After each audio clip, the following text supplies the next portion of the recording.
wax kasta walaashay halka ka sheegtay inanta walaashay marna oorideeda ahayd oo ii dhaxday isku deegaanahay dhiig wadaagna wax kasta ay tiri xumaan ahaato samaan ahaato way saxanta ana hada ku dhahay bari baan ku dhahaya saada baan ku dhahaya midda soo hartay haddii shalay walaashay ay ogeen inaan anigu dhibaataynayo ama aan dhibaataynayo maanta way ogtaa booskan u taagana way shalay haddayna ogeyn inaan anigu aan dhibaataynayn maanta way ogtaa shalay hadday ogeyd inaan dhibaataynayn maantana way ogtaa so taas aniga muhiim ma inaan dhaho waxaasay tiri halkaasay ku sharfanta qodobkayga labaad baa soo haro aad u muhiimsan ilaahay si kintaastay waa ubadkayga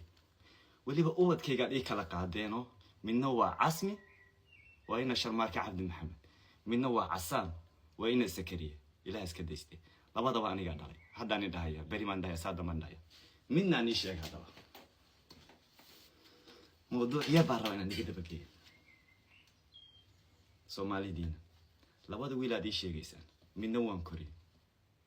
washalay dadkina halka ay dawanay badigo caayso waxa la hayeen xafaayado ka bedela in ma u dhalin buu wada haddana maalin iimaan joojin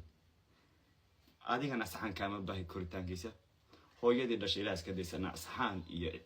wanaag iyo waxna nagu ma baan